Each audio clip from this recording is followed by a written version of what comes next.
ಈಗ ವಿಜಯ ವಿಠಲ ಟೆಂಪಲ್ ಮುಂದೆ ಇದ್ದೀವಿ. ಗೈಡ್ ಮಂಜುನಾಥ್ ಗೌಡ್ರ ಜೊತೆ ಬನ್ನಿ ನೋಡೋಣ. ನಮ್ಮ ಪ್ರೈವೇಟ್ ವೆಹಿಕಲ್ಸ್ ಅಲ್ಲಿ ವಿಜಯ ವಿಠಲ ದೇವಸ್ಥಾನದ ಹತ್ತಿರ ಹೋಗ್ಲಿಕ್ಕೆ ಆಗೋದಿಲ್ಲ. ಪ್ರೈವೇಟ್ ವೆಹಿಕಲ್ ಪಾರ್ಕಿಂಗ್ ಸ್ಥಳದಿಂದ ಸುಮಾರು 1 ಕಿಲೋಮೀಟರ್ ದೂರದಲ್ಲಿದೆ ವಿಜಯ ವಿಠಲ ದೇವಸ್ಥಾನ. ಇಷ್ಟು ದೂರ ಪ್ರಯಾಣ ಮಾಡಲು ಹಂಪಿ ಡೆವಲಪ್ಮೆಂಟ್ ಅಥಾರಿಟಿ ಕಡೆಯಿಂದ ಬ್ಯಾಟರಿ ಆಪರೇಟೆಡ್ ವೆಹಿಕಲ್ ಸರ್ವಿಸ್ ಕೊಟ್ಟಿದ್ದಾರೆ.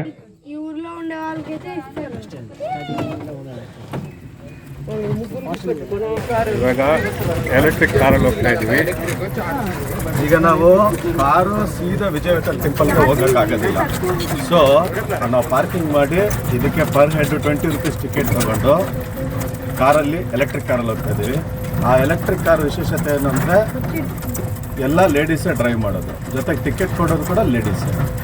ಅದು ಬರೋದು ಸೇರಿ ಅಂದರೆ ವಾಪಸ್ ಬರಬೇಕಾದ್ರೆ ಇದೇ ಟಿಕೆಟ್ ತೋರಿಸಿದ್ರೆ ನಮಗೆ ಎಲೆಕ್ಟ್ರಿಕ್ ವೆಹಿಕಲ್ಸಲ್ಲಿ ಬರ್ಬೋದು. ಮತ್ತೆ ಟಿಕೆಟ್ ತೊಗೊಳ್ಳೋ ಅವಶ್ಯಕತೆ ಇಲ್ಲ.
ಈಗ ನಾವಿರೋ ಸ್ಥಳ ಬಂದು ವಿಜಯ ವಿಠಲ ದೇವಸ್ಥಾನ. ಈ ದೇವಸ್ಥಾನ ವಿಷ್ಣುವಿಗೆ ಮೀಸಲಾಗಿರ್ತಕ್ಕಂಥ ದೇವಸ್ಥಾನ. ಕೃಷ್ಣದೇವರಾಯ ತನ್ನ ವಿಶೇಷ ಕಾಳಜಿಯಿಂದ ನಿರ್ಮಾಣ ಮಾಡಿರ್ತಕ್ಕಂಥ ದೇವಾಲಯ. ಹಾಗಾಗಿ ಇದು ಕೂಡ ಸಂಪೂರ್ಣವಾಗಿ ವಾಸ್ತು ಪ್ರಕಾರ ನಿರ್ಮಾಣ ಮಾಡಿದ್ದಾರೆ. ಇದು ಪೂರ್ವಕ್ಕೆ ಅಭಿಮುಖವಾಗಿದೆ. ಪಾಯಲ ಕಲ್ಲು, ನಂತರ ಇಟ್ಟಿಗೆಗಾರೆ, 5 ಅಂತಸ್ತುಗಳು ದ್ರಾವಿಡ ಶೈಲಿ ಇರತಕ್ಕಂಥದ್ದು. ಅದೇ ರೀತಿ ಪ್ರತಿಯೊಂದು ದೇವಸ್ಥಾನದ ಮುಂದೆ ದೊಡ್ಡವಾದ ಮಾರುಕಟ್ಟೆ, 2 ಕಡೆಯೇ ಶಾಪಿಂಗ್ ಕಾಂಪ್ಲೆಕ್ಸ್, ಅಂಗಡಿ ಮಳಿಗೆಗಳು. ಸಹಜವಾಗಿ ಇಂದಿನ ಪಟ್ಟಣಗಳಲ್ಲಿ ಎತ್ತರವಾದಂತಹ multi stories of shopping complex ಇರುತ್ತೆ. ಆವತ್ತಿನ ಕಾಲದಲ್ಲಿ ಫ್ಲಾಟ್ ಉದ್ದವಾಗಿರ್ತಕ್ಕಂಥ ದೊಡ್ಡವಾದ ಮಾರುಕಟ್ಟೆಗಳು. ಈ ಮಾರುಕಟ್ಟೆಯಲ್ಲಿ ಚಿನ್ನ, ಬೆಳ್ಳಿ, ಮುತ್ತು, ರತ್ನಗಳ ಜೊತೆಗೆ ಇಲ್ಲಿ ವಿಶೇಷವಾಗಿ ಅಂತಾರಾಷ್ಟ್ರೀಯದಿಂದ ಬಂದಿರತಕ್ಕಂಥ ಕುದುರೆಗಳನ್ನು ಮಾರ್ತಾರೆ. ಅರಬ್ ಮತ್ತು ಪರ್ಷಿಯಿಂದ ತಂದಿರತಕ್ಕಂಥ ಕುದುರೆಗಳನ್ನು ಮಾರುವಂಥ ಮಾರುಕಟ್ಟೆ ಆಗಿತ್ತು. ಹೀಗಾಗಿ ಈ ಮಾರುಕಟ್ಟೆ ಕುದುರೆ ವ್ಯಾಪಾರಕ್ಕಾಗಿ ಯಥೇಚ್ಛವಾಗಿ ಬೇರೆ ದೇಶಗಳಿಂದ ಬಂದು ಮಾರ್ತಾ ಇದ್ದಿದ್ರು. ಬಟ್ ಇಲ್ಲಿ ಸ್ಥಳಗಳು ಕೊಳ್ತಾ ಇದ್ದದ್ದು. ಸೊ ಉತ್ತಮವಾದ ಚಾವಣಿ ಎಲ್ಲ ಇತ್ತು. ಈ ರೀತಿ ಎಲ್ಲ ಸಂಪೂರ್ಣವಾಗಿ ಬಿದ್ದೋಗಿದೆ. ಎಲ್ಲೆಲ್ಲಿ ಬಿದ್ದೋಗಿದೆ ಅದೇ ಕಂಬಗಳನ್ನು ಮತ್ತು ಆರ್ಕಿಯಾಲಜಿಕಲ್ ಸರ್ವೆಯಿಂದ ರೆನೋವೇಷನ್ ಮಾಡಿದ್ದಾರೆ. ಸೊ ಅದ್ರ ಪಕ್ಕದಲ್ಲಿ ಒಂದು ಚಿಕ್ಕ ಪುಷ್ಕರಣ ಇದೆ. ಪ್ರತಿಯೊಂದು ದೇವಸ್ಥಾನದ ಪಕ್ಕದಲ್ಲಿ ಅಥವಾ ಮುಂಭಾಗದಲ್ಲಿ ಒಂದು ಪುಷ್ಕರಣ ಇರುವಂಥದ್ದು ಸಂಪ್ರದಾಯ. ಹಾಗಾಗಿ ಅದು ಪುಷ್ಕರಣ ಕಲ್ಯಾಣೋತ್ಸವ ಮಾಡಲಿಕ್ಕೆ ಮಾಡ್ತಕ್ಕಂಥದ್ದು, ತೆಪ್ಪೋತ್ಸವ ಮಾಡ್ತಕ್ಕಂಥದ್ದು ಆ ರೀತಿ ಇರೋದು. ಸೊ ಅದೇ ರೀತಿ ನೋಡಿ ಚಿಕ್ಕವಾದ ಒಂದು ಪುಷ್ಕರಣ ಇದೆ. ಅದು ಪ್ರತಿಯೊಬ್ಬ ವ್ಯಕ್ತಿ ಒಳಗಡೆ ಹೋಗ್ಬೇಕಾದಾಗ ಕಾಲು ತೊಳ್ಕೊಂಡು ಹೋಗೋದು ನಮ್ಮ ಹಿಂದೂ ಸಂಪ್ರದಾಯ ಪ್ರಕಾರ ಹೋಗೋದು. ಹಾಗಾಗಿ ಒಂದು ಚಿಕ್ಕ ಪುಷ್ಕರಣ ಇದೆ ಕಾಲು ತೊಳ್ಕೊಂಡು ಹೋಗಲಿಕ್ಕೆ. ಉತ್ಸವ ಮಂಟಪ, ಸೆರೆಮನಿ ಹಾಲ್. ಸೊ ಇಲ್ಲಿ ಈ ಒಂದು ಟವರ್ ಏನಿದೆ, ಎಡಗಡೆ ಭಾಗದಲ್ಲಿ ಸ್ವಲ್ಪ ರೆನೋವೇಷನ್ ಆಗಿದೆ. ಆರ್ಕಿಯಾಲಜಿಕಲ್ ಸರ್ವೆ ಆಫ್ ಇಂಡಿಯಾದವರು ಸ್ವಲ್ಪ ರೆನೋವೇಷನ್ ಮಾಡಿದ್ದಾರೆ. ಭಿತ್ತಿ ಚಿತ್ರಗಳು, ಉಬ್ಬು ಶಿಲೆಗಳು ಬಹಳ ಸೂಕ್ಷ್ಮವಾಗಿ ರೆನೋವೇಷನ್ ಮಾಡಿದ್ದಾರೆ. ಬಟ್ ಆ ಭಾಗದಲ್ಲೇ ಆಗಿಲ್ಲ. ಮೇಲ್ತಕ್ಕಂಥ ಚಾವಣಿ ಎಲ್ಲ ಸಂಪೂರ್ಣವಾಗಿ ಬಿದ್ದೋಗಿದೆ ಸರ್, ಗೋಪುರದ್ದು. ಸೊ ವಿಜಯ ವಿಠಲ ಅಂತಂದರೆ ಕೃಷ್ಣ ಇಸ್ ಅ ವಿಷ್ಣು. ವಿಷ್ಣು ದೇವಸ್ಥಾನ ಭಾಳ ಅದ್ಭುತವಾಗಿರ್ತಕ್ಕಂತಹ ಸ್ಟೋನ್ ಚಾರಿಯಟು, ಮ್ಯೂಸಿಕಲ್ ಪಿಲ್ಲರ್ಸು, ಅಂದರೆ ಸಂಗೀತ ಮಂಟಪಗಳೆಲ್ಲ ಒಳಗಡೆ ಇದೆ. Shall we go inside that. ಈ ಕಡೆ ಬನ್ನಿ. Again small market. Yes. So ಅದು ಸಂಪೂರ್ಣವಾಗಿ ದೇವಸ್ಥಾನ ಜೀರ್ಣೋದ್ಧಾರ ಆಗ್ತಾ ಇದೆ, ಇನ್ನೂ ಕೆಲಸ ನಡೀತಾ ಇದೆ. ನೋಡಿ ವರ್ಕ್ ನಡೀತಾ ಇದೆಯಲ್ಲ. ಯಾಕಂದರೆ ಇದು ಹಂಪಿಲಿ ಅತ್ಯ ಆಕರ್ಷಕ ಮತ್ತು ವಿಶೇಷವಾಗಿರ್ತಕ್ಕಂಥ ದೇವಸ್ಥಾನ, the centre of attraction of Hampi. So ಇಲ್ಲೇ stone chariot, musical plus, beautiful architecture and design art. Please come. Good evening boss. ಆರಾಮ್ ಬಾಸ್. ಸೊ ಯೂಶ್ವಲಿ ಯಾವುದಾದ್ರು ದೇವಸ್ಥಾನ ಒಳಗಡೆ ಹೋಗ್ಬೇಕಾದಾಗ ಅಷ್ಟಾಂಗ ನಮಸ್ಕಾರ, ಸಾಷ್ಟಾಂಗ ನಮಸ್ಕಾರ ಮಕ್ಕಳಿಗೆ. ಹಾಗೆ ಬನ್ನಿ. ಹಾಯ್ ಮಂಜುನಾ. ಅಲ್ಲಿ ಟಿಕೆಟ್ ಹಿಂದೆವಾ? ಆಯ್ತು ನೋಡ್ರಿ.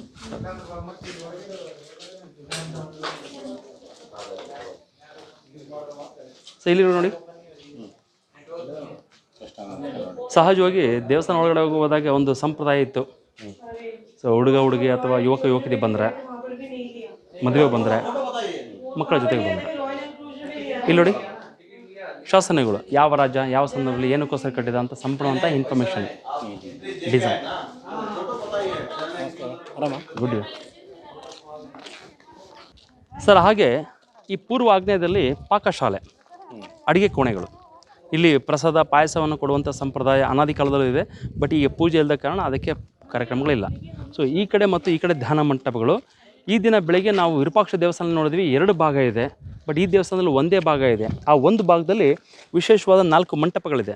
ಅಲ್ಲಿ ಕಾಣ್ತಾ ನೋಡಿ, ಇದು ಕಲ್ಯಾಣ ಮಂಟಪ, ವೆಡ್ಡಿಂಗ್ ಹಾಲ್. ವಿಜಯ ವಿಠಲ ರುಕ್ಮಿಣಿ ಅವರ ವೆಡ್ಡಿಂಗ್ ಮಾಡ್ತಕ್ಕಂಥದ್ದು, ಅಂದರೆ ಮದುವೆ ಕಲ್ಯಾಣೋತ್ಸವ ನಡೀತಕ್ಕಂಥ ಸ್ಥಳ. ಅದು ಅದೇ ರೀತಿ ರಾಜ ಮನೆತಂದರು ಕೂಡ ಮದುವೆ ಮಾಡ್ತಕ್ಕಂಥ ಒಂದು ಸ್ಥಳ. ಅಲ್ಲಿ ಹಿಂದುಗಡೆ ಕಾಣ್ತದೆ ನೋಡಿ, ಸಭಾ ಮಂಟಪ, ಕಾನ್ಫರೆನ್ಸ್ ಹಾಲ್. ಇಲ್ಲಿ ಕಾಣುತ್ತಲ್ಲ, ಅದು ನವರಂಗ ಮಂಟಪ. ಅಲ್ಲಿ ಎದುರುಗಡೆ ಕಾಣ್ತಕ್ಕಂಥದ್ದು ನವರಂಗ ಮಂಟಪ, ಸಂಗೀತ ಮಂಟಪ, 2 ಅಲ್ಲೇ ಇರೋದು. ಇದು ಭಜನಾ ಮಂಟಪ. ನಿಮ್ಗೆಲ್ಲರೂ ತಿಳಿದಂತೆ ಈ ಪುರಂದರದಾಸ, ಕನಕದಾಸ ತಮಗೆಲ್ಲರಿಗೂ ಗೊತ್ತಿರುವಂಥ ವಿಷಯ. ಅವರು ವಿಷ್ಣುನ ಭಕ್ತರಾಗಿದ್ದರು. ಆದರೆ ಪುರಂದರ ಅಂದರೆ ವಿಠಲನ ಭಕ್ತ ಇರೋ ಕಾರಣ ಅವ್ರ ಕೀರ್ತನಗಳನ್ನು, ಹಾಡುಗಳನ್ನು ಆಡುವಂಥ ಸ್ಥಳ ಆಗಿತ್ತು. ಸೊ ಇಲ್ಲಿ ಕೂಡ ಅಷ್ಟೇ 5 ಡಿಫ್ರೆಂಟ್ ಪ್ಲಾಟ್ಫಾರ್ಮ್ ಇದೆ. ನಾವು ಈ ದಿನ ಬೆಳಗ್ಗೆ ವಿರೂಪಾಕ್ಷ ದೇವಸ್ಥಾನದಲ್ಲಿ ನೋಡಿದ್ವಿ, 5 ಡಿಫ್ರೆಂಟ್ ಪ್ಲಾಟ್ಫಾರ್ಮ್ಸ್ ಇದೆಲ್ಲ. ವಿಷ್ಣುನಿಗೆ ಪ್ರಿಯವಾದದ್ದು ಅಂದರೆ ತುಳಸಿ ಕಟ್ಟೆ, 2ನೇದು ದೀಪಸ್ತಂಭ, ಲ್ಯಾಂಪಿಂಗ್ ಪಿಲ್ಲರ್. ಇಲ್ಲಿ ನೋಡಿ 3ನೇದು ಬಲಿಪೀಠ ಅಥವಾ ಪ್ರಸಾದ ಪೀಠ ಅಂತ ಹೇಳ್ತೀವಲ್ಲ. ಎಸ್, ಇದು ಫ್ಲಾಗ್, ಆರೆಂಜ್ ಫ್ಲಾಗ್, ಧ್ವಜಸ್ತಂಭ. ಇಲ್ಲಿ ಕಾಣ್ತಾ ನೋಡಿ, ಇದು ಕಲ್ಲಿನ ರಥ, ಅಂದರೆ ವಿಷ್ಣುನ ವಾಹನ ಗರುಡ. ಎಲ್ಲ ದೇವಸ್ಥಾನದಲ್ಲೂ ಗರುಡ ಸ್ತಂಭ ಅಂತ ಹೇಳ್ತೀವಿ, ದೊಡ್ಡದಾಗಿರ್ತಕ್ಕಂಥ ಕಂಬವನ್ನು. ಆದರೆ ಇಲ್ಲಿ ವಿಶೇಷವಾಗಿ ರಥವನ್ನು ಮಾಡಿದ್ದಾರೆ. ಕೃಷ್ಣದೇವರಾಯ ಒರಿಸ್ಸಕ್ಕೆ ಹೋದ ಸಮಯದಲ್ಲಿ ಕೊನಾರ್ಕ್ನಲ್ಲಿ ರಥ ಇದೆ. ಆ ರಥವನ್ನು ಇನ್ಸ್ಪೈರ್ ಮಾಡ್ಕೊಂಬಿಟ್ಟು ಒಂದು ಚಿಕ್ಕ ರಥವನ್ನು ಮಾಡಿದ್ದಾರೆ. ಸಹಜವಾಗಿ ರಥ ಅಂದರೆ ಗ್ರಾಮದ ಸುತ್ತ, ದೇವಸ್ಥಾನ ಸುತ್ತುವರಿದು ನಮ್ಮ ಸಂಪ್ರದಾಯ ಪದ್ಧತಿ. ಆದರೆ ಯಾವುದೇ ಕಾರಣಕ್ಕೂ ಈ ರಥ ಸುತ್ತುವರಿತಾ ಇರಲಿಲ್ಲ. ಹಬ್ಬ ಹರಿದಿನಗಳಲ್ಲಿ ಒಳಗಡೆ ಮೂರ್ತಿಗಳನ್ನು ಇಟ್ಬಿಟ್ಟು ಬಲಿಷ್ಠವಾದ ವ್ಯಕ್ತಿಗಳು ಗಾಲಿಗಳನ್ನು ತಿರುಗಿಸ್ತಾ ಇದ್ರು ನಿಂತಲ್ಲಿದೆ. ಆಗ ಅವ್ರ ಮನಸ್ಸಲ್ಲಿ ಅಂದ್ಕೊಳ್ತಾರೆ ದೇವಸ್ಥಾನ ಸುತ್ತರಿಯುತ್ತೆ ಅಂತ. ಇಂಥ ಅದ್ಭುತವಾದ ಒಂದು ರಥವನ್ನು ಆಗಿನ ಕಾಲದಲ್ಲಿ ಬಹಳ ಸುಂದರವಾಗಿರ್ತಕ್ಕಂಥ ಪೇಂಟಿಂಗಿಂದ ಮಾಡ್ಕೊಂಡಿದ್ರು. ಇಲ್ಲಿ ನೋಡಿ, ಇವೆಲ್ಲ ನ್ಯಾಚುರಲ್ ಡೈಸ್ ಕಾಣ್ತಲ್ಲ. ಸೊ ಇವೆಲ್ಲ ಹೂವು, ತರಕಾರಿ, ಇತರ ಗಿಡಮೂಲಿಕೆಗಳಿಂದ ಮಾಡಿರುವಂತಹ ಪೇಂಟಿಂಗ್ಸ್. ಈಗ ನೋಡಿ ಹಾಗೆ ಉಳ್ಕೊಂಡಿದೆ. ಅಲ್ಲಿ ನೋಡಿ ಹಾಗೆ ಉಳ್ಕೊಂಡಿದೆ. ಗ್ರೀನ್ ಇದೆ, ಯೆಲ್ಲೋ ಇದೆ, ಕೆಲವೊಂದು ಕಡೆ ಪಿಂಕ್ ಕಲರ್ ಇದೆ. ಆದರೆ ಇದಕ್ಕಿಂತ ಮುಂಚೆ ಆ ಭಾಗದಲ್ಲಿದೆ ನೋಡಿ, ಕುದುರೆಗಳು, ಕಾಲು ಮತ್ತು ಬಾಲ ಕಾಣುತ್ತೆ ನೋಡಿ. ಸೊ ಆ ದಾಳಿಯಿಂದ ಸಂಪೂರ್ಣವಾಗಿ ಹಾಳಾಗಿದೆ. ಮುಂದ್ಗಡೆ ಇರತಕ್ಕಂಥ ಆನೆಗಳನ್ನು ಬೇರೆ ಕಡೆ ತಗೊಂಬಂದು ಪ್ರತಿಷ್ಠಾಪನೆ ಮಾಡಿರ್ತಕ್ಕಂಥ. ಹೌದು ಸರ್. ಅಲ್ಲಿ ನೋಡಿ ಎರಡೇ ಕಾಣುತ್ತಲ್ಲ, ಅಲ್ಲಿ ವಿಷ್ಣುನ ವಾಹನ ಗರುಡ, ಮನುಷ್ಯನ ದೇಹ, ಮೂಗು, ಕೊಕ್ಕು, ಆ ವಿಂಗ್ಸ್, ರೆಕ್ಕೆಗಳಿದೆ. ಸೊ ಇದು ಒಂದು ಗರುಡನ ಪ್ರತಿಬಿಂಬಿಸುವಂತಹ ಮಂಟಪ, ಗರುಡ ಮಂಟಪ ಅಥವಾ ರಥ ಅಂತ ಹೇಳ್ತಕ್ಕಂಥದ್ದು. ಸೊ ಯಾವುದೇ ಒಂದು ದೇವಸ್ಥಾನ ನಿರ್ಮಾಣ ಮಾಡಬೇಕಂದ್ರೆ ನಮ್ಮ ವಾಸ್ತುಶಾಸ್ತ್ರದ ಪ್ರಕಾರ ನಾವು ಸ್ಕೆಚ್ಚು ಮಾಡೆಲ್ ಪ್ಲಾನ್ ಮಾಡ್ತೀವಿ ಅಲ್ವಾ. ಸೊ ಸಂಪೂರ್ಣವಾಗಿ ಈ ಒಂದು ಮಂಟಪವನ್ನು ಕಟ್ಟಬೇಕಾದಾಗ ಇದೊಂದು ಮಾಡೆಲ್. ಇಲ್ಲಿ ನೋಡಿ, ಈ ಪ್ಲಾಟ್ಫಾರ್ಮ್ ಇದೆಯಲ್ಲ, ಇದು ಸಂಪೂರ್ಣವಾಗಿ ಈ ಪ್ಲಾಟ್ಫಾರ್ಮ್ವರೆಗೆ. ಈ ಲೋಟಸ್ ಸ್ಟೆಪ್ ಇದೆ ನೋಡಿ, ಈ ಸ್ಟೆಪ್ಗೆ. ಈ ರಿಂಗ್ ಸ್ಟೆಪ್ ಇದೆ ನೋಡಿ, ಈ ಸ್ಟೆಪ್ಗೆ. ಈ ಪ್ಲಾಟ್ಫಾರ್ಮ್ ಇದೆಯಲ್ಲ, ಇದು. ಇದರ ಮೇಲ್ಗಡೆ ಕಂಬಗಳು, ಒಳಗಡೆ ಮೂರ್ತಿ ಗರ್ಭಗೃಹದ್ದು, ಇದು ಚಾವಣಿ ಮತ್ತು ಗೋಪುರ. ಇದು ಸಂಪೂರ್ಣವಾಗಿ ಮಿನಿಯೇಚರ್, ದ ಸ್ಟ್ರಕ್ಚರ್ ಎಂಟೈರ್ ಸ್ಟ್ರಕ್ಚರಿಗೆ ಒಂದು ಮಿನಿಯೇಚರ್ ಮಾಡೆಲ್. ಇಲ್ಲಿ ಭಾಳ ಬ್ಯೂಟಿಫುಲ್ ಅಂದರೆ ನವರಂಗಗಳು, ನವರತ್ನ ಏನು ಸಂಗೀತ ಬರುವಂಥ ಮಂಟಪ ಇದೆ, ನವರಂಗ ಮಂಟಪ ಅಂತೇಳಿ. ಸೊ ಇದರೊಳಗಡೆ ಅಂದಿನ ಕಾಲದಲ್ಲಿ ಅಂದರೆ 16ನೇ ಶತಮಾನದಲ್ಲಿ 56 ಕಂಬಗಳು, ಆ ಕಂಬದಲ್ಲಿ 2, 4, 8, 16 ಕಂಬಗಳು. ಪ್ರತಿಯೊಂದು ಕಂಬದಲ್ಲೂ ವಿವಿಧ ರೀತಿಯ ಸಂಗೀತ ಸ್ವರಗಳ ಒಂದು ಶಬ್ದಗಳ ಬರುತ್ತೆ. ಆದರೆ ಇಂಥ ಅದ್ಭುತವಾದ ಮಂಟಪವನ್ನು ಕಟ್ಟಿಸಿದ್ದು ಕೃಷ್ಣದೇವರಾಯ ತನ್ನ 2ನೇ ಹೆಂಡತಿ ಚಿನ್ನಾದೇವಿಗೋಸ್ಕರ. ಚಿನ್ನಾದೇವಿ ಕೃಷ್ಣದೇವರಾಯನ ಪ್ರಿಯ ಹೆಂಡತಿ, ಜೊತೆಗೆ ವಿಷ್ಣುವಿನ ಅಪಾರ ಭಕ್ತೆ. ಹಾಗಾಗಿ ಅವರು ನೃತ್ಯದಲ್ಲಿ ಪರಿಣಿತರಾದ ಕಾರಣ ಅವರಿಗೋಸ್ಕರ ಅದ್ಭುತವಾದ ಮಂಟಪವನ್ನು ಕೃಷ್ಣದೇವರಾಯ ಡೊನೇಟ್ ಮಾಡಿದ್ದಾರೆ. ಸೊ ಈ ರೀತಿ ಮಂಟಪವನ್ನು ಅಂದಿನ ಕಾಲದಲ್ಲಿ ಒಬ್ಬೊಬ್ಬ ವ್ಯಕ್ತಿ ಒಂದೊಂದು ಕಂಬಗಳ ಮುಂದೆ ಅಂದ್ಕೊಂಡ್ಬಿಟ್ಟು ಆ ಕಟ್ಟಿಗೆಯಿಂದ ಹೊಡೆದಾಗ ಆ ಮ್ಯೂಸಿಕಲ್ ನೋಟ್ಸ್ ಹೊರಗಡೆ ಬರ್ತಾಯಿತ್ತು. ಅದು ಅಂಥ ಶಬ್ದದಲ್ಲಿ ಅವರು ಮಧ್ಯದಲ್ಲಿ ನೃತ್ಯ ಮಾಡ್ತಕ್ಕಂಥದ್ದು. ಇದು 1560ರಲ್ಲಿ ಆ ಬಹಮನಿ ಸುಲ್ತಾನರ ದಾಳಿಗೆ ತುತ್ತಾದಾಗ ಎಲ್ಲ ಸಂಪೂರ್ಣ ಹಾಳು ಮಾಡಲಿಕ್ಕೆ ಪ್ರಯತ್ನ ಪಟ್ಟ ಆಗಲಿದ ಕಾರಣ ದೊಡ್ಡ ದೊಡ್ಡ ಮರದಿಂದ ಬಂದು ಮಧ್ಯದಲ್ಲಿ ಹಾಕಿ ಸುಟ್ಟಾಕಿದ್ದಕ್ಕೆ ಮೇಲ್ತಕ್ಕಂಥ ಚಾವಣಿ ಎಲ್ಲ ಬಿದ್ದೋಗಿದೆ. ಇವತ್ತಿಗೂ 40 ಕಂಬಗಳು ಮಿಕ್ಕಿದೆ. ನೀವು ಯಾವುದೇ ಕಂಬ ಹೊಡೆದ್ರೂ ಕೂಡ ಸಂಗೀತ ಸ್ವರ ಹೊರಹೊಮ್ಮುತ್ತೆ. ಆದರೆ 20 ವರ್ಷ ಮುಂಚೆ ಎಲ್ರಿಗೂ ಅಲೌ ಮಾಡ್ತಾಯಿದ್ರು. ಆದರೆ ಓದಂಥ ವ್ಯಕ್ತಿಗಳು ಆ ಸಂಗೀತ ಹೇಗೆ ಬರುತ್ತೆ ಅನ್ನೋ ಕ್ಯೂರಿಯಾಸಿಟಿಯಲ್ಲಿ ಕಲ್ಲುಗಳಿಂದ ಕಾಯಿನ್ಗಳಿಂದ ಹೊಡೆದು ಹಾಳಾಗಿ ಬಿಡುತ್ತಲ್ಲ, ಮುಂದಿನ ಪೀಳಿಗೆಗೆ ಅಟ್ಲೀಸ್ಟ್ ನೋಡೋಕ್ಕಾದ್ರೆ ಉಳ್ಕೊಳ್ಳಿ ಅಂತ ನಮ್ಮ ಡಿಪಾರ್ಟ್ಮೆಂಟಲ್ಲಿ ಎಲ್ಲ ಸ್ಟಾಪ್ ಮಾಡಿದ್ದಾರೆ. ಇವತ್ತಿಗೂ ಇಂಥ ಅದ್ಭುತವಾದ ಸಂಗೀತವನ್ನು ಹೊರಹೊಮ್ಮುವಂತಕ್ಕಂಥ ಸ್ಥಳ ಹಂಪಿಯಲ್ಲಿರ್ತಕ್ಕಂಥದ್ದು ಭಾಳ ಹೆಮ್ಮೆ ಸಂಗತಿ. 20 ವರ್ಷಗಳಿಂದ ಬಿಡ್ತಾ ಇಲ್ಲ. ಹೌದು ಸರ್, ಎಲ್ಲನೂ ಬ್ಯೂಟಿಫುಲ್. ಅಲ್ಲಿ ಡ್ರಮ್ ಕಾಣುತ್ತೆ ನೋಡಿ, ತಬಲ. ಹೌದು. ಅದು ಮುಟ್ಟಿದ್ರೆ ಅದು ಹೆಂಗೆ ತಬಲದ್ದು ಇದೆ, ಆ ಡ್ರಮ್ ಸೌಂಡ್ ಇದೆ, ಅದೇ ಥರನೇ ಬರುತ್ತೆ. ಅಲ್ಲಿ ಜಲ ತರಂಗ, ವೀಣೆ, ಮೃದಂಗ, ಘಟ ಎಲ್ಲ ಶಬ್ದಗಳು ಹೊರಹೊಮ್ಮುವಂತಕ್ಕಂಥ ಅದ್ಭುತವಾದ ಕಂಬಗಳು ನಮ್ಮ ಹತ್ರ. ಸೊ ಇಲ್ಲಿ ಹಂಪಿಯಲ್ಲಿ ಕಲೆ ಮತ್ತು ಸಂಸ್ಕೃತಿಗೆ ಭಾಳ ಶ್ರೇಷ್ಠ ಸಿಕ್ಕಿದ್ದು ಅದು ಕೃಷ್ಣದೇವನ ಕಾಲದಲ್ಲಿ. ಆ 20 ವರ್ಷಗಳನ್ನ ನಾವು ಸುವರ್ಣಯುಗ ಅಂತಲೇ ಕರಿತೀವಿ ಕೃಷ್ಣದೇವ ಕಾಲಾವಧಿಯನ್ನು. ಅಂಥ ಸಮಯದಲ್ಲಿ ಇಲ್ಲಿ ಕಲೆ ಮತ್ತು ವಾಸ್ತುಶಿಲ್ಪಿಗೆ ಭಾಳ ಹೆಚ್ಚು ಪ್ರಾಮುಖ್ಯ ಬಂತು. ಆ ಶಿಲ್ಪಿ ತನ್ನಿರ್ತಕ್ಕಂಥ ಎಲ್ಲ ಕೈಚಳಗಳನ್ನು ತೋರಿಸಲಿಕ್ಕೆ ಪ್ರಯತ್ನ ಪಟ್ಟಿದ್ದಾರೆ. ಇಲ್ಲಿ 2 in 1 ಇದೆ ನೋಡಿ, ಒಂದೇ ತಲೆ 2 ದೇಹಗಳು. ಸೊ ಈ ಕಡೆ ಭಾಗದಲ್ಲಿ ನೋಡಿಕೊಂಡ್ರೆ ಶಿವನ ವಾಹನ ನಂದಿ, ಬುಲ್. ಇದು ಮೂಗು, ಬಾಯಿ, ಕಣ್ಣು, ಕಿವಿ ಮತ್ತು ಕೊಂಬು. ಇದು ದೇಹ ರಚನೆ, ಬುಲ್. ಸೊ ಈ ಥರ ಕಂಪ್ಲೀಟ್ ಮಾಡಿಕೊಂಡ್ರೆ, ಬ್ಲಾಕ್ ಮಾಡಿದ್ರೆ ಇದು ಸೊಂಡಿಲು, ಇದು ಕೋರೆಹಲ್ಲು, ಮುಖ, ಕಣ್ಣು, ಕಿವಿ ಮತ್ತು ದೇಹ. ಸೊ ಒಂದು ಕಡೆ ಬುಲ್ ನಂದಿ, ಆಕ್ಸ್ ಬಸವಣ್ಣ, ಎರಡು ಕಡೆ ಐರಾವತ ಆನೆ.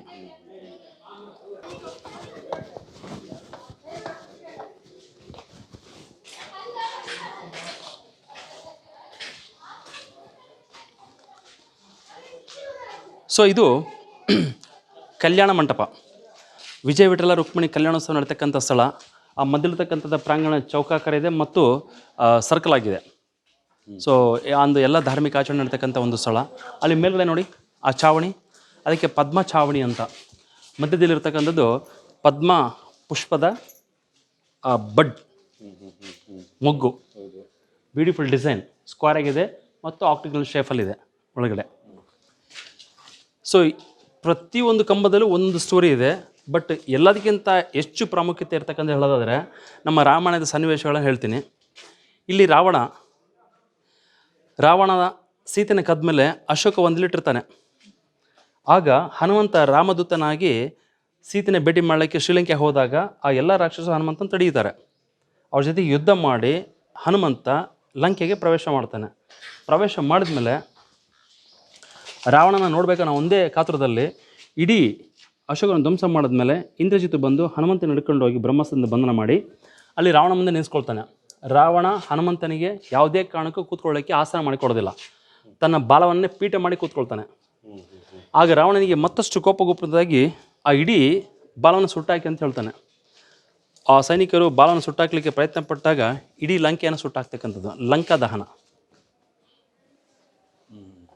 ಸೊ ಇಂಥ ಅದ್ಭುತ ಚಿತ್ರಗಳು ಪ್ರತಿಯೊಂದು ದೇವಸ್ಥಾನದಲ್ಲೂ ಸಿಗ್ತಾನೆ ಇದೆ.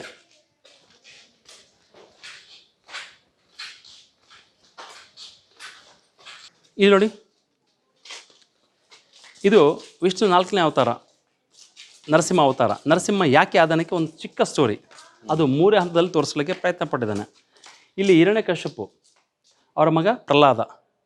ಸೊ ಪ್ರಹ್ಲಾದ ವಿಷ್ಣುನ ಭಕ್ತ, ಸೊ ವಿಷ್ಣುನ ವಿರೋಧಿಯಾಗಿರೋ ಕಾರಣ ಆಗ ಹೇಳ್ತಾನೆ, ನಿನ್ನ ವಿಷ್ಣು ಎಲ್ಲಿದೆ ಅಂತ ತೋರಿಸುವಂಥ ಪ್ರಹ್ಲಾದ ಕೇಳಿದಾಗ ಪ್ರಹ್ಲಾದ ವಿಷ್ಣು ಸಕಲ ಜಾಗದಲ್ಲೂ ಇದ್ದಾನೆ, ಸಕಲ ವಸ್ತುಗಳಲ್ಲಿದ್ದಾನೆ, ಎಲ್ಲದರಲ್ಲೂ ಇದ್ದಾನೆ ಅಂತ ಹೇಳಿದಾಗ ಈ ಕಂಬದಲ್ಲಿದ್ದಾನೆ ಅಂತ ಕೇಳಿದಾಗ ಒಡೆದ್ಬಿಟ್ಟಿದಾಗ ಮೇಲೆ ಬರತಕ್ಕಂಥದ್ದು. ಅರ್ಧ ದೇಹ ಮನುಷ್ಯನದು, ಅರ್ಧ ದೇಹ ಸಿಂಹನದು. ಇಲ್ಲಿ ಹಿರಣ್ಯಕಶ್ಯಪನ ಮೇಲೆ ತೊಡೆ ಮೇಲೆ ಕಲ್ಸ್ಕೊಂಡು ಸಂಹಾರ ಮಾಡುವಂಥದ್ದು ಹಿರಣ್ಯಕಶ್ಯಪ ಸಂಹಾರ, ವಿಷ್ಣುವಿನ ಉಗ್ರರೂಪ ನರಸಿಂಹ ಅವತಾರ. ಅದೇ ರೀತಿ ಇಲ್ಲಿ ಕೃಷ್ಣ, ಅಲ್ಲಿ ಕೃಷ್ಣ ಮರದ ಮೇಲೆ ನೃತ್ಯ ಮಾಡುವಂಥದ್ದು. ಅಲ್ಲಿ each and every beautiful design ಇದೆ, ಕಲರ್ ಕೂಡ ಇದೆ, ಗ್ರೀನ್ ಕಲರ್ ಅಲ್ವಾ. ಸೊ ಆ ಎಲೆಗಳ ಕಲರ್ ಕೂಡ ನೋಡ್ಬೋದು, ಗ್ರೀನ್ ಆಗಿರ್ತಕ್ಕಂಥದ್ದು. ಎಲ್ಲ ಗೋಪಿಕೆಯರು ಸ್ನಾನ ಮಾಡ್ತಕ್ಕಂಥ ಕೊಳದಲ್ಲಿ ಕೃಷ್ಣ ಬಂದು ಅವ್ರ ಬಟ್ಟೆಗಳನ್ನ ತೊಗೊಂಡ್ಬಿಟ್ಟು ಮರದ ಮೇಲೆ ಹತ್ತಿರ್ತಾನೆ. ಆಗ ಎಲ್ಲ ಗೋಪಿಕೆಯರು ಆ ಬಟ್ಟೆ ಬೇಕು ಅಂತ ಕೇಳ್ಕೊಳ್ತಕ್ಕಂಥದ್ದು, ಬೇಡ್ಕೊಳ್ತಕ್ಕಂಥದ್ದು. ಆ ಇಬ್ಬರು ಹುಡುಗಿಯರು ಕೈ ಮುಗಿದು ಕೇಳ್ಕೊಳ್ತಾ ಇದ್ದಾರೆ, ಒಬ್ಬರು ಹತ್ಕೊಳ್ತಾ ಇದ್ದಾರೆ, ಇಬ್ಬರು ತಮ್ಮ ಒಂದು ಶೀಲವನ್ನು ಮುಚ್ಕೊಳ್ತಕ್ಕಂಥ ಪ್ರಯತ್ನ ಮಾಡ್ತಾ ಇರೋದು. ಸೊ ಇಂಥ ಅದ್ಭುತ ಚಿತ್ರಗಳನ್ನು ಎಲ್ಲ ಕಂಬದಲ್ಲೂ ಬೇರೆ ಬೇರೆ ಸ್ಟೋರಿಗಳ ಮುಖಾಂತರ ಇದೆ.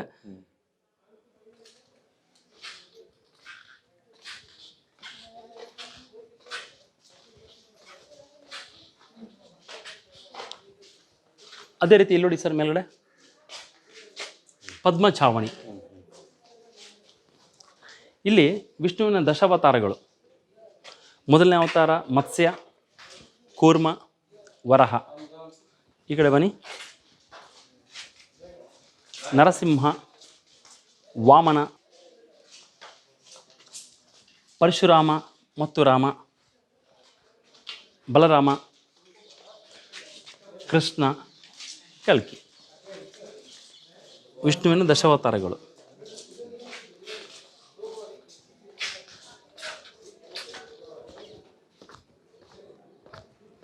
ಅಲ್ಲಿ ಕಾರ್ನರ್ ನೋಡಿ. ಸೊ ಇಲ್ಲಿ ಕಾರ್ನರ್ ಕಾಣುತ್ತಲ್ಲ ಮೇಲ್ಗಡೆ, ಹುಕ್ಸಲ್ಲಿ ಕಾಣುತ್ತೆ ನೋಡಿ ಕಾರ್ನರಲ್ಲಿ. ಸೊ ಅವೆಲ್ಲ ಚಿಕ್ಕ ಚಿಕ್ಕ ಹುಕ್ಸ್ ಕಾಣುತ್ತಲ್ಲ, ಅಂದಿನ ಕಾಲದಲ್ಲಿ ರಾತ್ರಿ ಸಮಯದಲ್ಲಿ ದೀಪಗಳನ್ನು ತೂಗು ಹಾಕಲಿಕ್ಕೆ. ಸೊ ದೇವಸ್ಥಾನದ ಒಳಗಡೆ ಇರ್ತಕ್ಕಂಥ ಭಕ್ತಾದಿಗಳಿಗೆ ಬೆಳಕಿನ ವ್ಯವಸ್ಥೆಗೆ ದೀಪಗಳನ್ನು ತೂಗು ಹಾಕ್ಲಿಕ್ಕೆ ಈ ಥರ ಕೊಂಡಿಗಳ ಮಾಡ್ಕೊಂಡಿದ್ದಾರೆ. ಸರ್ ಇಲ್ಲಿ ನೋಡಿ, ಎಲ್ಲ ಆ ಬ್ಯೂಟಿಫುಲ್ ಹಾರ್ಸ್ ಟ್ರೇಡರ್ಸ್ ಇದ್ದಾರೆ ನೋಡಿ.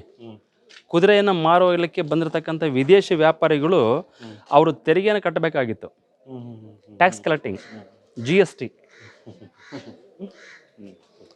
ಸೊ ಅಂದಿನ ಕಾಲದಲ್ಲಿ GST ಅಂದರೆ ಏನು ಟ್ಯಾಕ್ಸ್ ತೆರಿಗೆ ಕಲೆಕ್ಟ್ ಮಾಡ್ತಾಯಿದ್ರು. ಆ ತೆರಿಗೆ ಕಲೆಕ್ಟ್ ಮಾಡೋ ಮುಖಾಂತರ ಇಡೀ ವಿಜಯನಗರ ಸಾಮ್ರಾಜ್ಯನ ಅಷ್ಟೊಂದು ವಿಸ್ತಾರ ಮಾಡಲಿಕ್ಕೆ ಆಯಿತು, ಅಷ್ಟೊಂದು ವ್ಯವಸ್ಥಿತವಾಗಿ ನಡ್ಸ್ಕೊಂಡು ಹೋಗ್ಲಿಕ್ಕೆ ಸಾಧ್ಯವಾಯಿತು. ಸೊ ನಮ್ಮಲ್ಲಿ ನಾನು ಆಗಲೇ ಹೇಳ್ದಂಗೆ ಇಲ್ಲಿ 3 ರೀತಿಯ ಎಂಟ್ರೆನ್ಸ್ ಮಹಾದ್ವಾರಗಳಿದೆ. ಒಂದು ಪೂರ್ವ ಮಹಾದ್ವಾರ ಮತ್ತು ಉತ್ತರ ಮತ್ತು ದಕ್ಷಿಣಕ್ಕೆ, ಪಶ್ಚಿಮಕ್ಕೆ ಯಾವುದೂ ಇಲ್ಲ.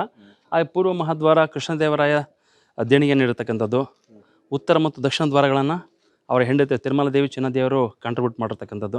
ಹೀಗಾಗಿ ಆ ಎಲ್ಲ ಗೋಪುರಗಳ ನೋಡಿ, ಪಾಯಲ ಕಲ್ಲು, ನಂತರ ಇಟ್ಟಿಗೆಗಾರೆ. ಕೆಲವೊಂದು ಭಾಗದಲ್ಲೆಲ್ಲ ಹಾಳಾಗಿದೆ, ಇಟ್ಟಿಗೆ ಮತ್ತು ಗಾರೆನ ಬಳಸ್ಕೊಂಡಿದ್ದಾರಲ್ಲ, ಆ ಗಾರೆ ಶಿಲ್ಪಗಳೆಲ್ಲ ಬಿದ್ದೋಗಿರ್ತಕ್ಕಂಥದ್ದು. ಎಲ್ಲ ರಿನೋವೇಷನ್ ನಡೀತಾ ಇದೆ ಆರ್ಕಿಯಾಲಜಿಕಲ್ ಸರ್ವೆ ಆಫ್ ಇಂಡಿಯಾ. ಮತ್ತೊಮ್ಮೆ ಇಲ್ಲಿ ವಿಶೇಷವಾಗಿ 2 in 1 ಸರ್. ಇಲ್ಲಿ ನೋಡಿಕೊಂಡ್ರೆ ದ ಲಯನ್ ಫೇಸ್, ಸಿಂಹದ ಮುಖ. ಹಾಗೆ 2 ಭಾಗ ನೋಡಿಕೊಂಡ್ರೆ ಕುದುರೆ ಜಂಪ್ ಮಾಡಿರುವಂಥದ್ದು. ಈ ಕಡೆ ಕುದುರೆ ಮತ್ತು ಈ ಕಡೆ ಕುದುರೆ ಅಲ್ವಾ, 2 in 1. ನಾವು ಇವತ್ತು ಬೆಳಗ್ಗೆ ನೋಡಿದ್ವಲ್ಲ ನರಸಿಂಹನ ಮೂರ್ತಿ, ಇಲ್ಲಿ ನೋಡಿ ಕಾಲ ಮೇಲೆ ಪಟ್ಟಿ ಇದೆ. ಸೊ ಕೆಲವೊಂದು ಕಾಂಟ್ರವರ್ಸಿ ಕೂಡ ಇದೆ. ಕಾಲ ಮೇಲೆ ಪಟ್ಟಿ ಆಗಿದ್ದಕ್ಕೆ ಯೋಗ ನರಸಿಂಹ ಇತ್ತು, ಪಟ್ಟಿ ಜೊತೆಗೆ ಲಕ್ಷ್ಮೀ ಇದಕ್ಕೆ ಯೋಗ ಲಕ್ಷ್ಮೀ ನರಸಿಂಹ ಆಗಿದೆ. ಇಲ್ಲ ಅದು ಒಬ್ಬನೇ ಇದ್ದಕ್ಕೆ ಉಗ್ರ ನರಸಿಂಹ ಆಗಿದ್ದಾನೆ ಅಂತ. ಸೊ ಮೂಲತಃ ಹೇಳೋದ್ರಿಗಿನ ಅದು ಯೋಗ ಲಕ್ಷ್ಮೀ ನರಸಿಂಹ. ಲಕ್ಷ್ಮೀ ಇದ್ದಿದ್ದಕ್ಕೆ ಕುರು ಅವ್ರ ಕೈ ಇದೆ, ಕಾಲು ಪಟ್ಟಿ ಇತ್ತು ಅದಕ್ಕೆ ಸೇಮ್ ಅದೇ ಥರ ಬೆಲ್ಟ್ ಆಗಿದ್ದಕ್ಕೆ ಅದು ಕೂತ್ಕೊಳ್ಳೋಕ್ಕಾಗಿದೆ. ಸೊ ಹೀಗಾಗಿ ಅದು ಯೋಗ ಲಕ್ಷ್ಮೀ ನರಸಿಂಹ ಸ್ವಾಮಿ ಇತ್ತು ಅನ್ನೋದಕ್ಕೆ ಇತಿಹಾಸಕಾರರ ಅಭಿಪ್ರಾಯ. ಇಲ್ಲಿ ನೋಡಿ ಬಹಳ ವಿಶೇಷವಾಗಿರ್ತಂಥ ದಂಪಿಲ್ಲಿ 7 in 1, 7 ರೀತಿಯ ವಿಭಿನ್ನ ಶಿಲ್ಪಕಲೆಗಳ ಚಿತ್ರಣಗಳು ಇಲ್ಲಿ ಕಾಣುತ್ತೆ ನೋಡಿ. ಇದು ಕಪ್ಪೆ ಹಾರುವಂಥದ್ದು, ಫ್ರಾಗ್ ಜಂಪಿಂಗ್. 2 ಕಾಲು ದೇಹ ಮತ್ತು 2 ಕಾಲು.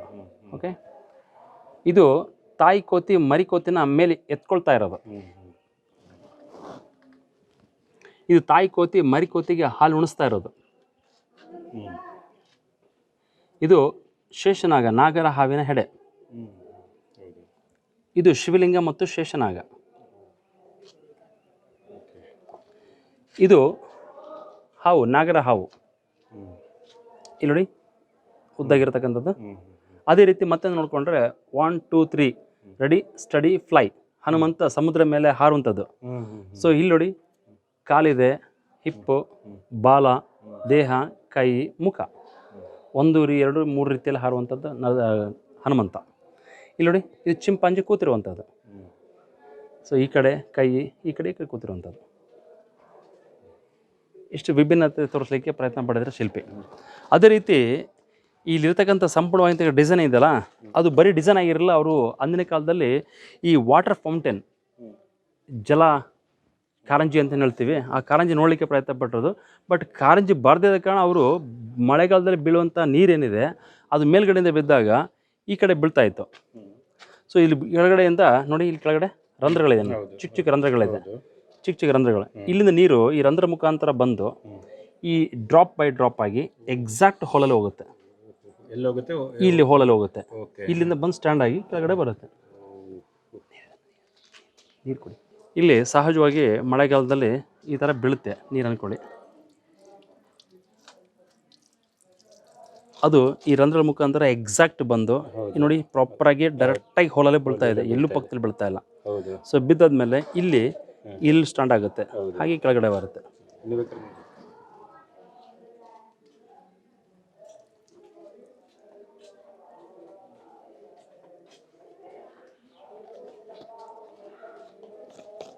ನಮ್ಮಲ್ಲಿ ಏನಂತಂದರೆ, ಈ ಕಾರ್ತಿಕ ಮಾಸದಲ್ಲಿ ದೇವಸ್ಥಾನಗಳನ್ನು ದೀಪಗಳಿಂದ ಅಲಂಕಾರ ಮಾಡುವಂಥದ್ದು ಸಂಪ್ರದಾಯ.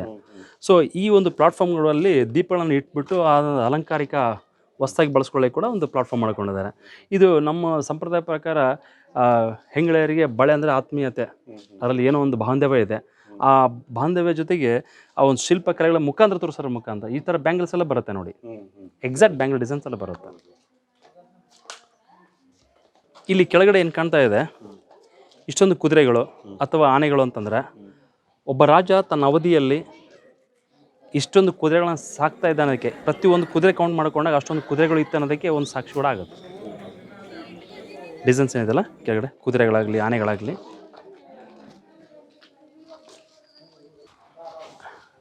ನಾನು ಆಗಲೇ ಹೇಳಿದಂಗೆ ಇದುಗಳಷ್ಟೇ ಸಭಾ ಮಂಟಪ. ಇಲ್ಲಿ ಬಹಳ ಅದ್ಭುತವಾದಂತಹ ಪ್ಲಾಟ್ಫಾರ್ಮ್ ಎಲ್ಲ ಇದೆ.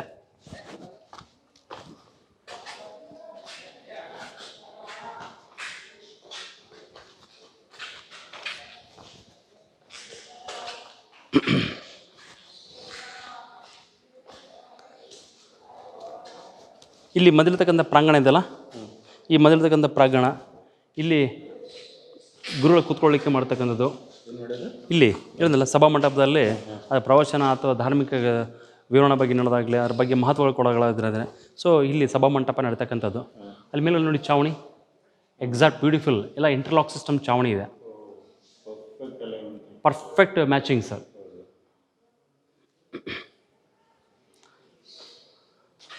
ಬಟ್ ಈ ಕಂಬದಲ್ಲಿ ಬರುತ್ತೆ, ಅಷ್ಟೊಂದು ಕ್ಲಾರಿಟಿ ಸೌಂಡ್ ಇಲ್ಲ. ನಿಮಗೆ ಜಸ್ಟ್ ತೋರಿಸ್ತೀನಿ, ಬಟ್ ಅಲ್ಲಿಂದ ರಿಪ್ಲಿಕಾ ಮಾಡಿದ್ರೆ ಭಾಳ ಇನ್ನೂ ಚೆನ್ನಾಗಿ ಬರುತ್ತೆ. ಇಲ್ಲಿ ನೋಡಿ,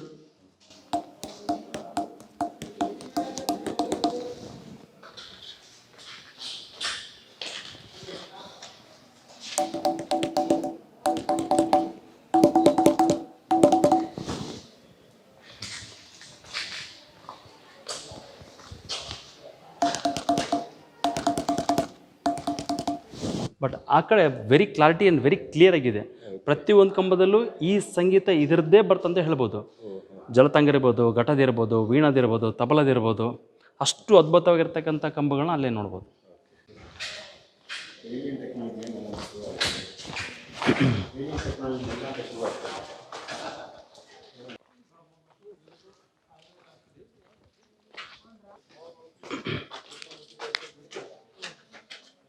ನಾನು ನೋಡಿ ಆಗ ಹೇಳಿದ್ನಲ್ಲ, ಎಲ್ಲ ಶಾಸನಗಳು ಅಲ್ಲಿ ಕೂಡ ಅಪೂರ್ಣಗೊಂಡಿದೆ, ಶಾಸನಗಳು ಇನ್ನೂ ಬರೆದ ಇದೆ. ಈ ರೀತಿಯಲ್ಲಿ ನೋಡಿ, ಇಲ್ಲಿ ಮೇಲ್ಗಡೆ ಕಾಣುತ್ತೆ ನೋಡಿ, ಅಲ್ಲಿ ಶ್ರೀ ವಿಠ್ಠಲ ದೇವರು ಸಂಪೂರ್ಣವಾಗಿ each and every part of temple. So ಅದಕ್ಕೆ ದೇಣಿಗೆ ಎಲ್ಲಿಂದ ಸಂಗ್ರಹ ಮಾಡಿದ್ರು, ಯಾರು ಕಾಂಟ್ರಿಬ್ಯೂಟ್ ಮಾಡಿದ್ರು, ಯಾವ ರಾಜ ಎಂಥ ಸಂದರ್ಭದಲ್ಲಿ, ಸಂಪೂರ್ಣವಂಥ ಮಾಹಿತಿ. ನಿಮಗೆ ಕೆಲವೊಂದು ವರ್ಡ್ ಕೂಡ ನಿಮಗೆ ಭಾಳ ಸ್ಪಷ್ಟವಾಗಿ ಕಾಣುತ್ತೆ. ಸೊ ನಾಗಾಜಿ ದೇವಿ, ನರಸ ನಾಯಕ,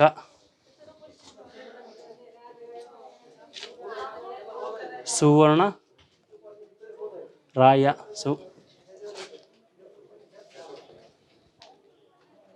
ಶ್ರೀ ಮಹಾರಾಯರು,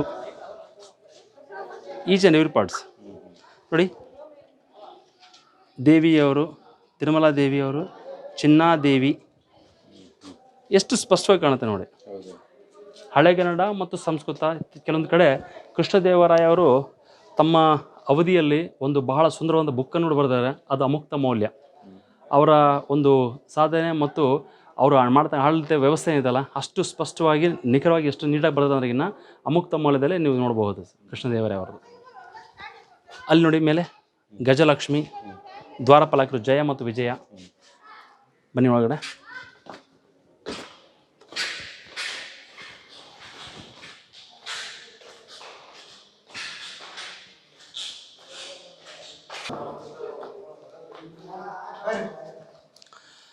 ನಾನಾಗಲೇ ಹೇಳ್ದಂಗೆ ಇಲ್ಲಿ ಕೂಡ ಅಗೇನ್ 5 ಡಿಫ್ರೆಂಟ್ ಪ್ಲಾಟ್ಫಾರ್ಮ್ಗಳಿದೆ.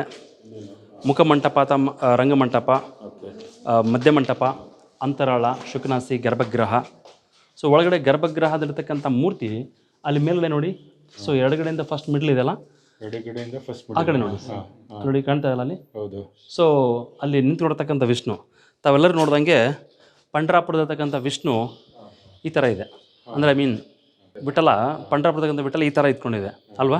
ಸೊ ಇಲ್ಲಿರ್ತಕ್ಕಂಥ ವಿಜಯ ವಿಠಲ ಈ ಥರ ಇತ್ತು ಅನ್ನೋದಕ್ಕೆ ಆ ಕೆಲವೊಂದು ಚಿತ್ರಗಳು ನಮಗೆ ಸಾಕ್ಷಿ ಆಗುತ್ತೆ. ಸೊ ಇಲ್ಲ ಸರ್, ಒಳಗಡೆ ಯಾವುದೂ ಇಲ್ಲ, ಹೊಡೆದಾಕಿದ್ದಾರೆ, ಹಾಳಾಗಿದೆ. ಹೌದು ಸರ್. ಇಲ್ಲಿ ನೋಡಿ ಸರ್, ಇದರ ನಿಂತ್ಕೊಂಡಿರ್ತಕ್ಕಂಥದ್ದು ವಿಠಲ, ಪಂಡ್ರಾಪುರದ ವಿಠಲ. ಬಟ್ ಇಲ್ಲಿರ್ತಕ್ಕಂಥ ವಿಠಲ ಈ ಥರ ಇತ್ತು ಅಂತ. ಬನ್ನಿ ಒಳಗಡೆ. ಅಲ್ಲಿ ಒಳಗಿರ್ತಕ್ಕಂಥ ಗರ್ಭಗೃಹ ನೋಡಿ, ಅಲ್ಲಿ ಕಾಣುತ್ತಲ್ಲ ಪ್ಲಾಟ್ಫಾರ್ಮ್ ಅಂತ. ಇಲ್ಲ ಸರ್, ಅದೇನು ಹೋಗಿಲ್ಲ ಸರ್, ಅಷ್ಟು ಪ್ಲಾಟ್ಫಾರ್ಮ್ ಸರ್, ಬರಲ್ಲ. ಆದರೆ ನಮ್ಮ ಸಂಪ್ರದಾಯ ಪ್ರಕಾರ ಪೂಜೆ ಆದಮೇಲೆ ಪ್ರದಕ್ಷಿಣೆ ಹಾಕೋದು ನಿರಂತರವಾಗಿ. ಇಲ್ಲಿ ನೋಡಿ ಪರಿಕ್ರಮ ಪದ. ಸೊ ಒಳಗಡೆ ಹೋಗ್ಬಿಟ್ಟು ಕೆಳಗಡೆ ಇಳಿದು ಪರಿಕ್ರಮ ಹಾಕುವಂಥದ್ದು, ಪ್ರದಕ್ಷಿಣೆ ಹಾಕುವಂಥದ್ದು. ಯಾಕೆ ಕೆಳಗಡೆ ಮಾಡಿದಾರೆ ಅಂತಂದರೆ, ಆಗಿನ ಕಾಲದಲ್ಲಿ ಅಂದರೆ ಅಂದಿನ ಕಾಲದಲ್ಲಿ ನಾವು ದೇವರಿಗೆ ಸರಿಸಮಾನರಲ್ಲ, ನಾವು ದೇವರಿಗಿಂತಲೂ ಕೆಳಗೆ. ಹಾಗಾಗಿ ಅವ್ರ ಪರಿಕ್ರಮ ಪ್ಲೇಸ್ ಕೂಡ ಆ ಗರ್ಭಗೃಹದ ಕೆಳಮಟ್ಟದಲ್ಲಿ ಮಾಡಿದ್ದಾರೆ. ಆದರೆ ಇಲ್ಲಿ ಒಳಗಡೆ ಯಾಕೆ ಮಾಡಿದ್ದಾರೆ ಅನ್ನೋದಾದರೆ, ಒಂದು ದೇವರ ಸನ್ನಿಧಿಯಲ್ಲಿ ಬಂದಾಗ ಆ ಒಂದು ಎನರ್ಜಿ ಇರುತ್ತೆ. ಆ ಎನರ್ಜಿ ತಮ್ಮಲ್ಲಿ ಒಳಗಡೆ ಹೋಗ್ಬೇಕಾದಾಗ 3 ಸಾರಿ ಪ್ರದಕ್ಷಿಣೆ ಹಾಕಬೇಕಾಗುತ್ತೆ. ಆ ಪ್ರದಕ್ಷಿಣದಲ್ಲಿ ಆ ಎನರ್ಜಿ ಹಾಗೆ ಉಳ್ಕೊಂಡು ಬರ್ತಕ್ಕಂಥ ಎಲ್ಲ ನೆಗೆಟಿವ್ ಎನರ್ಜಿ ಹೋಗಿ ಪಾಸಿಟಿವ್ ಎನರ್ಜಿ ಬರಲಿ ಅನ್ನೋದಕ್ಕೆ ಒಳಗಡೆ ಮಾಡ್ತಕ್ಕಂಥದ್ದು. ಆ ಬೆಳಕಿನ ವ್ಯವಸ್ಥೆಗೆ ಚಿಕ್ಕ ಚಿಕ್ಕ ರಂಧ್ರಗಳಿದೆ, ಅದ್ರ ಮುಖಾಂತರ ಬೆಳಕು ಬರುತ್ತೆ. ಇನ್ನೂ ಜಾಸ್ತಿ ಬೆಳಕು ಬೇಕಾದರೆ ಇಲ್ಲಿ ಮಧ್ಯದಲ್ಲಿ ಪ್ಯಾಸೇಜ್ ಇದೆಯಲ್ಲ, ಅಲ್ಲಿ ನೀರು ಬಿಟ್ಬಿಟ್ರೆ ಅದು ಲೈಟ್ ರಿಫ್ಲೆಕ್ಷನ್ ಆಗಿ ಇನ್ನೂ ತುಂಬ ಜಾಸ್ತಿ ಬೆಳಕು ಬರುತ್ತೆ ಈ ಕಡೆ.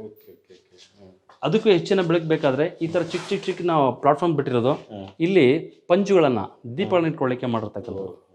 ಸೊ ಎಲ್ಲನೂ ಆಲೋಚನೆ ಮಾಡಿಕೊಂಡು ಇಂಥ ವ್ಯವಸ್ಥೆಯನ್ನು ಭಾಳ ಅಚ್ಚುಕಟ್ಟಾಗಿ ಮಾಡಿದ್ದಾರೆ ವಿಜಯನಗರ ಸಾಮ್ರಾಜ್ಯದಲ್ಲಿ. ಇವಾಗ ತಾನು ಹೋದ್ರಪ್ಪ ಗೈಡ್? ಹಾಂ, ಬಾ ನೀನು ಬಾ.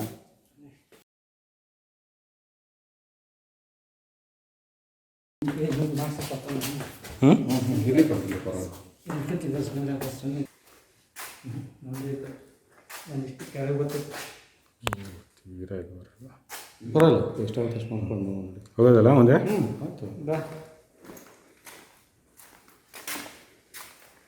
ಇವಾಗ ಈ ಪ್ರದಕ್ಷಿಣೆ ಇದರಲ್ಲಿ ನಾವು ನಡ್ಕೊಂಡು ಹೋಗ್ತಾ ಇದ್ದೀವಿ. ಹಿಂದೆ ಬನ್ನಿ. ಪ್ರದಕ್ಷಿಣೆ, ಪ್ರದಕ್ಷಿಣೆ ಕೆಳಗಿಂದ ಪ್ರದಕ್ಷಿಣೆ ಹೋಗಿ ತಿರ್ಗಿ ಮೇಲೆ ಒಂದು ದೇವರಿಗಿನ್ನ ಕೆಳಗೆ ನಾವು ಯಾವಾಗಲೂ ಅಂತ, ದೇವರಿಗಿಂತ ಕೆಳಗಿನ ಒಂದು ಏನು ಹೇಳೋದು ಸ್ಟೆಪ್ಪಲ್ಲಿ ಇಲ್ಲಿ ಕತ್ಲೆ ಇದೆ, ಲೈಟಿಗೆಲ್ಲ ಇಲ್ಲಿ ದ್ವಾರ ಮಾಡಿದ್ದಾರೆ. ಆದರೆ ಲೈಟ್ ಅಷ್ಟು ಸಾಕಾಗ್ತಾಯಿಲ್ಲ. ಮತ್ತು ಇಲ್ಲಿ ಪಂಜಿಗೆಲ್ಲ ವ್ಯವಸ್ಥೆ ಮಾಡಿದರು ಅಂತ ಹೇಳಿದರು. ಇದು ಇರ್ಬೋದು ಪಂಚೆಲ್ಲ ಇಡೋಕ್ಕೆ. ಇವಾಗ ಲೈಟ್ ಆಫ್ ಮಾಡಿಟ್ಟೆ. ಲೈಟ್ಸ್ ಇದೆ, ಲೈಟ್ಸ್ ವ್ಯವಸ್ಥೆ ಕೊಟ್ಟಿದ್ದಾರೆ, ಆದರೆ ಸದ್ಯಕ್ಕೆ ಆಫ್ ಇದೆ. ಮತ್ತು ಈ ಬೆಳಕಿಗೆ ಇಲ್ಲಿ ನೀರು ಹಾಕಿ ರಿಫ್ಲೆಕ್ಷನ್. ಹಾಂ ಕರೆಕ್ಟ್. ಈ ಬೆಳಕು ಇಲ್ಲೂ ನೀರು ಬಂದು ರಿಫ್ಲೆಕ್ಷನ್, ಈ ಬೆಳಕು ನೀರಲ್ಲಿ ಈ ರೀತಿ ರಿಫ್ಲೆಕ್ಷನ್ ಆಗಿ ಇನ್ನು ಬೆಳಕು ಜಾಸ್ತಿ ಆಗುತ್ತೆ. ಅದ್ರ ಮೇಲೆ ಪಂಜಿ ಕೊಡ್ತಾಯಿದ್ರಂತೆ. ಈಗ ಎಲೆಕ್ಟ್ರಿಕ್ ದೀಪಕ್ಕೆ ವ್ಯವಸ್ಥೆ ಮಾಡಿದ್ದಾರೆ ನೋಡ್ಬೋದು. ಅದು ಆಫ್ ಇದೆ.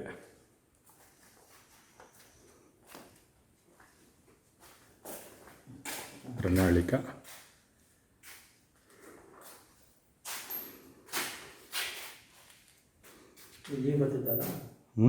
ಪೂಜೆ ಮಾಡಿದ್ದು ಅದು ಬೆಳಕಿಗೆ ಬೆಳಕಿಗೆ ಆ ಬೆಳಕು ಇಲ್ಲಿ ನೀರು ಹಾಕಿದಾಗ ರಿಫ್ಲೆಕ್ಟ್ ಆಗಿ ಇಲ್ಲಿ ನೀರು ತುಂಬಿಸ್ತಾರೆ. ಕರೆಕ್ಟ್ ಇಲ್ಲೆಲ್ಲ ಬೆಳಕು ಕಾಣೋದು. ಎಲ್ಲ ಬೆಳಕು ಬರುತ್ತಂತೆ.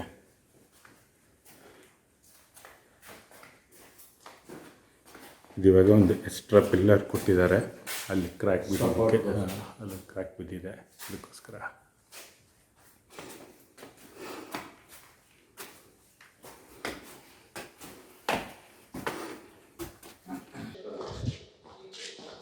ನಾನಾಗಲೇ ಹೇಳ್ದಂಗೆ ಇಡೀ ದೇವಸ್ಥಾನ ಜೀರ್ಣೋದ್ಧಾರ ಕೆಲಸ ನಡೀತಾನೆ ಇದೆ ನಿರಂತರವಾಗಿ. ಇದು ಜೀರ್ಣೋದ್ಧಾರ ಆಗಿರ್ತಕ್ಕಂಥ ಪ್ಲಾಟ್ಫಾರ್ಮು. ಹಳೆ ಕಂಬಗಳು, ಹೊಸ ಚಾವಣಿ. ಹಾಂ ಹೌದು ಸರ್, ಈಗ ನೋಡಿ ಹೊಸ ಚಾವಣಿ ರೆನೋವೇಷನ್ ಆಗಿರೋದು. ಭಾಳ ಬ್ಯೂಟಿಫುಲ್ ರೆನೋವೇಷನ್ ಆಗಿದೆ ಆರ್ಕಿಯಾಲಜಿಕಲ್ ಸರ್ವೆ ಆಫ್ ಇಂಡಿಯಾದಿಂದ. So very special thanks for them. And ಇಲ್ಲಿ ನೋಡಿದ್ರು ಕೂಡ ಒಂದು ಸ್ವಲ್ಪ ಮತ್ತೆ ಕೃಷ್ಣನ ಒಂದು ಬಾಲ್ಯ ಚರಿತ್ರೆಗಳು ಬರುತ್ತೆ. ಅಲ್ಲಿ ಎಡಗಡೆ ನೋಡಿಕೊಂಡ್ರೆ ಯಶೋದೆ, ಬಲಗಡೆ ನೋಡಿಕೊಂಡ್ರೆ ಕೃಷ್ಣ. ಇಲ್ಲಿ ಯಶೋದೆ ಮಜ್ಜಿಗೆಯನ್ನು ಕಡೆಗಳಿಂದ ಕಡಿಬೇಕಾದಾಗ ಬರ್ತಕ್ಕಂಥ ಬೆಣ್ಣೆನ ತಿನ್ನುವಂಥ ಕೃಷ್ಣ, ಬೆಣ್ಣೆ ತಿಂದಾದ್ಮೇಲೆ ನೃತ್ಯವನ್ನು ಮಾಡ್ತಕ್ಕಂಥ ಕೃಷ್ಣ. ಹಾಗೆ ದ್ವಾರಪಾಲಕರು ಜಯ ಮತ್ತು ವಿಜಯ. ಸೊ ಜಯ ಇದ್ದರೆ ವಿಜಯ ಎಲ್ಲ ಸಂಪೂರ್ಣವಾಗಿ ಹಾಳಾಗಿದೆ.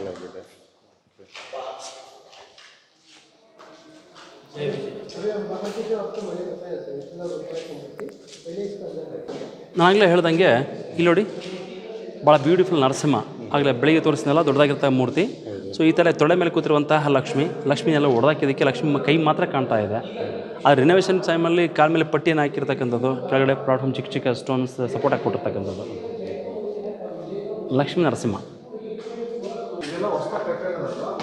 ಹೌದು ಸರ್, ಹೌದು ಸರ್, ಅದೆಲ್ಲ ರೂಫಲ್ಲಿ ಹೊಸದಾಗೇ ಇರೋದು. ಎಸ್, ಹೊಸ ಚಾವಣಿ ಆಗ್ತಾ ಇದೆ ಸರ್. ಸರಿ ನೋಡಿ, ಮತ್ತೊಮ್ಮೆ ರಾಮಾಯಣ ಮುಂದುವರೆದ ಭಾಗ. ಅಲ್ಲಿ ಮೇಘನಾಥ ಮೋಡಗಳ ಹಿಂದೆ ಇರೋದು. ಅಲ್ಲಿ ಲಕ್ಷ್ಮಣನ ಹನುಮಂತ ಹೊತ್ತು ಹೋಗ್ತಾ ಇರೋದು ಯುದ್ಧಕ್ಕೆ. ಸೊ ಇಲ್ಲಿ ಕುಂಭಕರ್ಣ ಮಲಗಿದಾಗ ಎಬ್ಸ್ಲಿಕ್ಕೆ ಎಲ್ಲ ಜಾನುವಾರುಗಳು ಅವನ ಮೇಲೆ ಹೋದ್ರೂ ಕೂಡ ಎದ್ದೇಳೋದಿಲ್ಲ. ಸೊ ಅಡಿಗೆಯ ವಾಸನೆ ಬಂದಾದ್ಮೇಲೆ ಎದ್ದೇಳತಕ್ಕಂಥದ್ದು. ಇಲ್ಲಿ ನೋಡಿ, ಅಲ್ಲಿ ಮೇಲ್ಗಡೆ ರಾಮ ವಾಲಿನ ಸಂಹಾರ ಮಾಡಿದ್ಮೇಲೆ ತಾರೆ. ಇಲ್ಲಿ ನೋಡಿ ಅವರ ಹೆಂಡತಿ ತಾರೆ. ಇಲ್ಲಿ ನೋಡಿ ರಾಮ ಹನುಮಂತನಿಗೆ, ಅಂದರೆ ಲಕ್ಷ್ಮಣ ಅನ್ಕಾನ್ಷಿಯಸ್ ಮೂರ್ಛೆ ಹೋದಾಗ ರಾಮ ಹನುಮಂತನಿಗೆ ಸಂಜೀವನಿ ಪರ್ವತ ತರಲಿಕ್ಕೆ ಹೇಳೋದು. ಅಲ್ಲಿ ಮೇಲ್ಗಡೆಯಿಂದ ಹನುಮಂತ ಸಂಜೀವನಿ ಪರ್ವತನ ಹೊತ್ತು ಬರುವಂಥದ್ದು. ಇಲ್ಲಿ ರಾಮ ಹನುಮಂತನಿಗೆ ಉಂಗುರವನ್ನು ಕೊಡುವಂಥದ್ದು. ಹನುಮಂತ ಅಶೋಕವನದಲ್ಲಿ ಸೀತಾಮಾತೆಗೆ ಮರದ ಮೇಲೆ ಹೋಗ್ಬಿಟ್ಟು ಕೆಳಗಡೆ ಉಂಗುರವನ್ನು ಹಾಕುವಂಥದ್ದು. ಸೀತಾಮಾತೆ ಗಾಡ್ಸ್. ಅಲ್ಲಿ ರೋಮ ಮತ್ತು ವಾಲಿ, ಆ್ಯಕ್ಚುಲಿ ರೋಮ ಮತ್ತು ತಾರೆ ಸುಗ್ರೀವನ ಹೆಂಡತಿ ಆಗಿದ್ದಕ್ಕೆ ಅಲ್ಲಿ ವಾಲಿ ಅಂತಂತೆ ಸ್ವಲ್ಪ ಕಾಂಟ್ರವರ್ಸಿ ಇದೆ ಸರ್. ಓಕೆ ಸರ್, ನೋಡಿ ಅಲ್ಲಿ ವಾಲಿ ಮತ್ತು ತಾರೆ ಇದ್ವಲ್ಲ, ಅವರ ಮೊದಲ ಹೆಂಡತಿ ರೋಮ. ಆದರೆ ಸುಗ್ರೀವ ಅವರ ಹೆಂಡತಿನ ಅಕ್ರಮವಾಗಿ ಇಟ್ಕೊಳ್ಳೋದಕ್ಕೆ ರಾಮ ಸಂಹಾರ ಮಾಡೋದು, ಅಧರ್ಮ ಪಾಲನೆ ಮಾಡೋದಕ್ಕೆ ಅಂತ ಹೇಳ್ತೀವಲ್ಲ. ಸೊ ಆ ಸನ್ನಿವೇಶ ನಡೆದ್ಮೇಲೆ ಮತ್ತೆ ಸುಗ್ರೀವ ತನ್ನ ಹೆಂಡತಿನ ವಾಪಸ್ ಕರ್ಕೊಂಡ್ಬಂದಿರ್ತಕ್ಕಂಥದ್ದು. ಇಲ್ಲಿ ಸುಗ್ರೀವ, ಹನುಮಾನ್, ಅಂಗದ, ಜಾಂಬವಂತ, ರಾಮ, ಲಕ್ಷ್ಮಣ, ಸೀತೆ. ಅಲ್ಲಿ ಕಾಣುತ್ತೆ ನೋಡಿ, ಅವೆಲ್ಲ ಆಟಗಳು. ಈ ಕಡೆ ಆಟಗಳು ನೋಡಿ.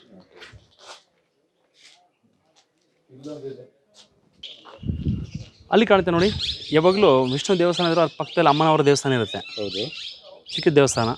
ಅದೇ ರೀತಿ ನಾರ್ತ್ ಎಂಟ್ರೆನ್ಸ್. ಸೊ ನದಿಯಲ್ಲಿ ಮಿಂದು ಬಂದಿರತಕ್ಕಂಥ ವ್ಯಕ್ತಿಗಳು ಅದೇ ರೀತಿ ಪ್ರದಕ್ಷಿಣ ಮತ್ತು ಹಾಕುವಂಥ ಪದ್ಧತಿ. ಹಾಂ, ಪಕ್ಕದಲ್ಲಿ ನದಿ ಸರ್. ಇದು ದಾಟಿದ ತಕ್ಷಣ ಪಕ್ಕದಲ್ಲಿ ನದಿ ಇರೋದು. ಅಲ್ಲಿ ಕಾಣುತ್ತೆ ನೋಡಿ, ಅದು ಭಜನಾ ಮಂಟಪ ಸಂಪೂರ್ಣವಾಗಿ ಹಿಂಬಾಲಿದೆ. ಹೌದಲ್ವಾ? ಅದಕ್ಕೆ ರಕ್ಷಣಾ ಕೋಟೆಯಾಗಿ ಅಥವಾ ಗೋಡೆಯಾಗಿ ಆರ್ಕಿಯಾಲಜಿಕಲ್ ಸರ್ವೆ ಆಫ್ ಇಂಡಿಯಾದಲ್ಲಿ ಕೊಟ್ಟಿರ್ತಕ್ಕಂಥದ್ದು ಪ್ರೊಟೆಕ್ಟೆಡ್ ವಾಲ್. ಆ ಚಿಕ್ಕ ಚಿಕ್ಕ ಮಂಟಪಗಳು ನೋಡಿ, ಕೆಲವೊಂದೆಲ್ಲ ಸಂಕ್ ಆಗಿದೆ. ಸಂಕ್ ಆದಮೇಲೆ ಸೊ ಇಂಬ್ಯಾಲೆನ್ಸ್ ಆದಮೇಲೆ ಪ್ರೊಟೆಕ್ಷನ್ ಕೊಟ್ಟಿರೋದು. ಅದೇ ರೀತಿ ಆ ಒಂದು ಗೋಪುರ ಇದೆಯಲ್ಲ, ಆ ರಥದ ಮೇಲೆ ಒಂದು ಗೋಪುರ ಇತ್ತು, ಈ ಥರ ಚಿಕ್ಕದ ಗೋಪುರ, ಅದು ಕೂಡ ಸಂಪೂರ್ಣವಾಗಿ ರೆನೋವೇಷನ್ ಮಾಡ್ಬೇಕಾದ್ರೆ ತೆಗೆದಿರೋದು.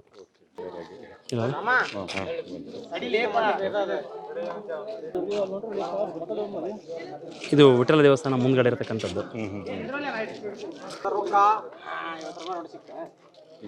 ಈ ಥರ ಮುಂದ್ಗಡೆ ಎಲ್ಲ ಗಿಡ ಗಂಟೆಲಿ ಬೆಳ್ಕೊಂಡಿರ್ತಕ್ಕಂಥದ್ದು, ಮತ್ತು ರೆನೋವೇಷನ್ ಆಗಿರೋದು. Lot of difference. ಈ ಪ್ರೆಸೆಂಟ್, ಪಾಸ್ಟ್, ಇದು ಈ ಆ್ಯಂಗಲಲ್ಲಿ ಆ ಭಾಗದಲ್ಲಿ ನಿಂತ್ಕೊಂಡ್ರೆ. ಓಕೆ ಸರ್, ಇವೆಲ್ಲ 1856 ಅಲೆಕ್ಸಾಂಡರ್ ಜಾನ್ ಗ್ರೀನ್ಲ ತೆಗೆದ ಪಿಕ್ಚರ್ಸ್, ಓಲ್ಡ್ ಫೋಟೋಸ್. ಇದು ಕಂಪ್ಲೀಟ್ಲಿ ರೆನೋವೇಷನ್ ರೆಪ್ಲಿಕಾ. ಇಲ್ಲಿ ನೋಡಿ, ಎಕ್ಸಾಕ್ಟ್ ಸೇಮ್ ಅದು.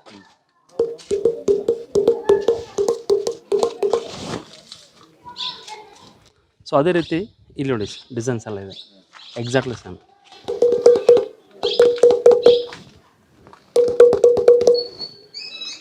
ಸೊ ಇದ್ರದ್ದು ಯಾಕೆ ಸೌಂಡ್ ಬರ್ತಂದರೆ, ಒಂದು ಸಂಪೂರ್ಣವಾಗಿರ್ತಕ್ಕಂಥ ಕಲ್ಲು, ಆ ಕಲ್ಲಲ್ಲಿ 4 ಬೇರೆ ಬೇರೆ ರೀತಿಯ ಒಂದು ಪಿಲ್ಲರ್ಸ್ಗಳನ್ನು ಮಾಡಿರೋದು. ಸೊ ಈ ಪಿಲ್ಲರ್ಗೆ ಸ್ಕ್ವೇರ್ ಇದೆ, ಡಿಸೈನ್ ಇದೆ. ಈ ಬಾಟಮು ದಪ್ಪ ಬರ್ತಾ ಇದೆ, ಹೋಗ್ತಾ ಹೋಗ್ತಾ ಹೋಗ್ತಾ ಹೋಗ್ತಾ ಹೋಗ್ತಾ ಚಿಕ್ಕದಾಗಿದೆ. ಈ ಬೇಸ್ ಏನಿದೆಯಲ್ಲ, ಬಿಟ್ವೀನ್ 2 ಪಿಲ್ಲರ್ಸ್ ಗ್ಯಾಪಿಗೆ ಆ ಸೌಂಡ್ ಕ್ಲಾಶ್ ಆಗಿ ಡಿಫ್ರೆಂಟ್ ಸೌಂಡ್ ಬರುತ್ತೆ. ಸೊ ಅದೇ ರೀತಿ ಕೆಲವೊಂದು ಕಡೆ ಸ್ಕ್ವೇರ್ ಆಗಿದೆ, ಕೆಲವೊಂದು ಕಡೆ ಎಲ್ಲ ಆಕ್ಟಿಗಲ್ ಶೇಪ್ ಆಗಿದೆ, ಕೆಲವೊಂದು ಕಡೆ ಪ್ಯೂರ್ಲಿ ಸರ್ಕಲ್ ಥರ ಇದೆ. ಸೊ ಆ ಸೌಂಡು ಡಿಫ್ರೆಂಟ್ ಸೌಂಡ್ನ ಪ್ರೊಡ್ಯೂಸ್ ಮಾಡಲಿಕ್ಕೆ ಸಾಧ್ಯ ಆಗುತ್ತೆ. ಹೌದು ಸರ್, ಇಲ್ಲಿ ನೋಡಿ, ಇದೆಯಲ್ಲ 3 ಸ್ಟೆಪ್ ಡಿಫ್ರೆಂಟ್ ಸ್ಟೆಪ್ಸ್ ಇದೆ. ಜಸ್ಟ್ ನೋಡಿ, ಕ್ಲಾರಿಟಿ. ಸೊ ಅದೇ ರೀತಿ ಅಲ್ಲಿ 3 ಸ್ಟೆಪ್ಸ್ ಇದೆ, 2 ಸ್ಟೆಪ್ಸ್ ಇದೆ, ಇಲ್ಲಿ ಹಾಗೆ 3 ಸ್ಟೆಪ್ಸ್ ಇದೆ.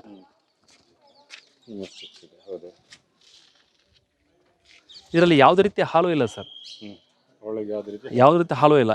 ಕಂಪ್ಲೀಟ್ಲಿ ಒಂದು ಮ್ಯಾಸಿವ್ ಪಿಲ್ಲರ್, ಆ ಪಿಲ್ಲರಲ್ಲಿ ಡಿಫ್ರೆಂಟ್ ಸೌಂಡ್ ಬರ್ತಾ ಇರೋದು. ಇದು ಆರ್ಕಿಯಾಲಜಿ ಸರ್ವೆ ಅಂದರೆ ರೆನೋವೇಷನ್ ಮಾಡಬೇಕಾದಾಗ ಅದು ಹಂಗೆ ಮಾಡಿರೋದಷ್ಟು.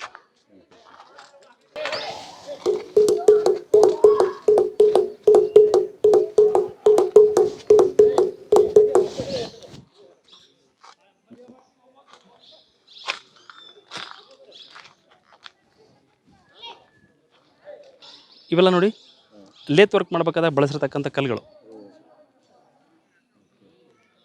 ಎಕ್ಸಾಕ್ಟ್ ಮಿಡ್ಲ್ ಹುಕ್ಕಿದೆ, ಮೇಲ್ಗಡೆ ಒಂದು ಸ್ಟೀಲ್ ಥರ ರಾಡ್ ಹಾಕ್ಬಿಟ್ಟು ಆನೆಗಳ ಮುಖಾಂತರ ಮಾಡಿಕೊಂಡು ಅವ್ರು ಹೆಂಗೆ ಬೇಕಾ ಥರ ಕ್ರೌನ್ ಮಾಡ್ತಾಯಿದ್ರು. ಸರಿ ನೋಡಿ, so they are the horse traders. ನೋಡಿ, Chinese, the beautiful moustache, dress code, stick, ಇಲ್ಲಿ designs, horse. So the each and every person check the age of horse by the tail. ಬಾಲಗಳಿಂದ ಮತ್ತು ಹಲ್ಲುಗಳಿಂದ ಅವ್ರ ವಯಸ್ಸನ್ನು ಗುರ್ತಿಡಿಯೋದು.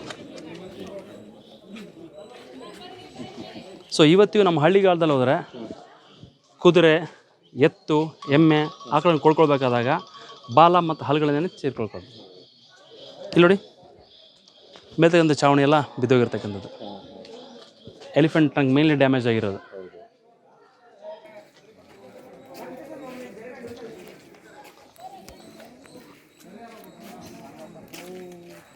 Beautiful tower.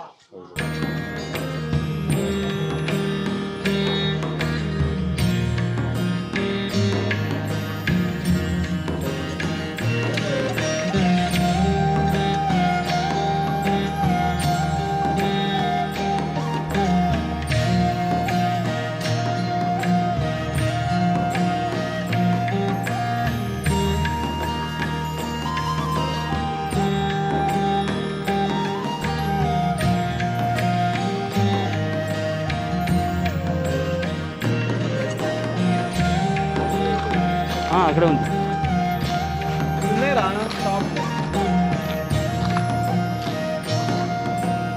ಇಲ್ಲಿಂದ ನದಿ ತೀರದಲ್ಲಿ ನಡ್ಕೊಂಡು ಹೋದರೆ ಸರಿಸುಮಾರು 2 ಕಿಲೋಮೀಟರ್ ದೂರದಲ್ಲಿ ವಿರೂಪಾಕ್ಷ ದೇವಸ್ಥಾನ ಇದೆ. ಆ ನದಿ ತೀರದ ಪಕ್ಕದಲ್ಲಿ ಕೋದಂಡ ರಾಮಸ್ವಾಮಿ ದೇವಸ್ಥಾನ, ಯಂತ್ರೋದ್ಧಾರಕ ಆಂಜನೇಯ, ಸುಗ್ರೀವನ ಗುಹೆ, ಪುರಂದರದಾಸನ ಮಂಟಪ, ಹಳೆ ಸೇತುವೆ, ತುಲಾಭಾರ ಮಂಟಪ, ಲಿಖಿತ ವಿಷ್ಣು ದೇವಾಲಯ, ಅಚ್ಯುತದಾಯ ದೇವಾಲಯ, ಮಾತಾಂಗ ಪರ್ವತ, ಎದುರು ಬಸವಣ್ಣ ನೋಡಿಕೊಂಡು ವಿರೂಪಾಕ್ಷಕ್ಕೆ ಮುಟ್ಟುವಂಥ ವ್ಯವಸ್ಥೆ. ನೀವು ಕಲ್ಪನೆ ಮಾಡ್ಕೊಳ್ಳಿ, ನದಿ ತೀರದಲ್ಲಿ ಎಷ್ಟೊಂದು ದೇವಸ್ಥಾನ ಇದ್ದಾಗ ನೀವು ಸಂಪೂರ್ಣ ನೋಡಿದ್ರೆ 1 ದಿನ ಬೇಕಾಗುತ್ತೆ. ಅಷ್ಟೊಂದು ಬ್ಯೂಟಿಫುಲ್ ಅಲಾಂಗ್ ದಿ ರಿವರ್ ಒಳ್ಳೊಳ್ಳೆ ದೇವಸ್ಥಾನಗಳಿದೆ.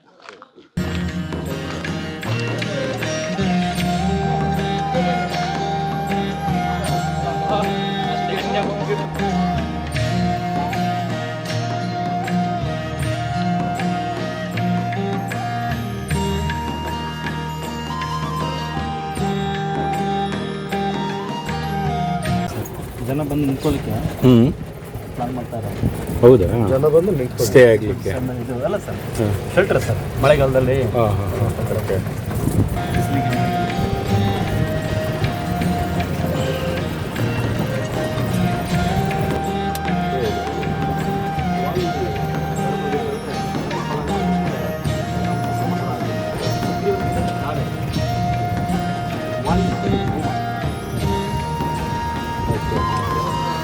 ವಿಜಯ ವಿಠಲ ದೇವಾಲಯ ನೋಡಿದ್ರಲ್ಲ. ನೆಕ್ಸ್ಟ್ ಮಹಾನವಮಿ ದಿಬ್ಬ.